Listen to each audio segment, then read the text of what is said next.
Parsha Synopsis for Shemot.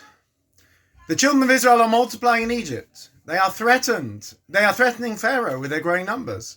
And so he enslaves them, and he orders the midwives, Shifra and Puah, to kill all male babies at birth. Of course, they do not do that. So he commands the Egyptians to throw the Hebrew baby boys into the Nile River. A child is born to Yocheved, daughter of Levi, and her husband Amram. He is placed in a basket on the river. His sister Miriam stands watch from afar. Pharaoh's daughter discovers the boy, raises him as her son, and names him Moshe, Moses.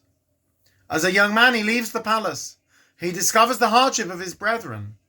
He sees an Egyptian beating a Hebrew slave, and he kills the Egyptian. Next day, he sees two Jews fighting. When he admonishes them, they reveal his deed of the previous day. Afraid, he is forced to flee to Midian. There he rescues the daughters of Jethro, marries one of them, Tzipporah, and becomes a shepherd of his father-in-law's flocks. God appears to him in the burning bush at the foot of the Mount Sinai. He tells him to go to Pharaoh and say, "Let my people go, that they may serve me." His brother Aaron is appointed to serve as his spokesman. In Egypt, Moshe and Aaron assemble the elders of the people, and they tell them that the time of their redemption has come. The people believe them, but Pharaoh refuses to let go. He even intensifies their suffering. Moshe returns to God to protest. "Why have you done evil to this people?" And we conclude with God promising that redemption is close to hand. In this week's Haftarah, which is from Isaiah 27, 28 and 29, it parallels the Torah reading. There's a message of redemption. The Haftarah tells us, "You shall be gathered one by one, O children of Israel." Just like the message from the burning bush.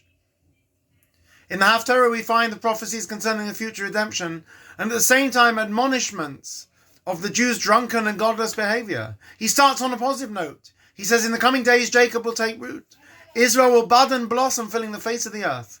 He speaks of God's mercy for his nation, his punishment measure for measure against those who persecute, and of the future redemption, when you shall be gathered one by one, and the great shofar will sound, and those lost in the land of Assyria and exiled in Egypt will come.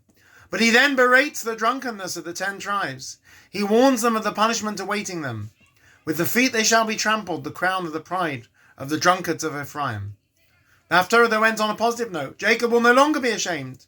His face will not pale. When he sees his children, the work of my hands in his midst, who will sanctify my name, the God of Israel they will revere.